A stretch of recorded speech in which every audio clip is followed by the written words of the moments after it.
நம்ம யூடியூப் சேனலுக்கு வரக்கூடிய மோஸ்ட் ஆஃப் த கமெண்ட் என்ன தெரியுமாங்க, வெல்டிங் ராட நான் இன்செர்ட் பண்ணும்போது ஷாக் அடிக்குது ப்ரோ, ரொம்ப டென்ஷன் ஆகுது, இதால உயிர் போயிடுமா, ஏதாவது பிரச்சனை ஆகுமா அப்படிலாம் கேட்டுட்டு இருக்கீங்க.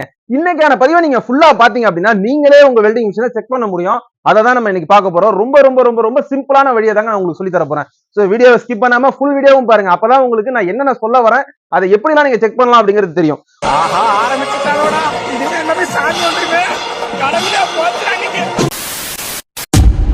பொதுவா இந்த மாதிரி வெல்டிங் ஹோல்டர்ஸ்ல நம்ம வெல்டிங் ராட மாட்டும் போது பாத்தீங்கன்னா லைட்டா எர்த்து வரும். இது எந்த விதமான பாதிப்பும் கிடையாது. அதுக்காக வீடியோ உடனே ஸ்கிப் பண்ணிடாதீங்க. இதுக்கப்புறம் நான் சொல்ல போறதுதான் முக்கியமான விஷயங்கள். பொதுவா இந்த மாதிரியான welding machine, inverter welding machine தான் எல்லாருமே யூஸ் பண்ணுவீங்க. இல்லனா இது இருக்கு பாத்தீங்களா, இந்த மாதிரி டிரான்ஸ்ஃபார்மர்ஸ்ல பெரிய வெல்டிங் மிஷின் ஆயில் கூலோ இல்ல ஏர் கூலோ யூஸ் பண்ணுவீங்க. இதுதான் நிறைய ஒர்க் ஷாப்ல இருக்கும். கரெக்டா? இது உங்களுக்கு ஃபர்ஸ்ட் கிளியர் பண்ணிடுங்க.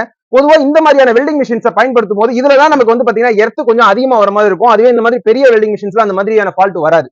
ஓகே, ரெண்டாவது விஷயம் என்ன அப்படின்னா, நிறைய நண்பர்கள் என்ன நினைக்கிறீங்க, இந்த மாதிரி இன்வெர்டர் வெல்டிங் மிஷின்ல நம்ம இருக்கு இல்லையா,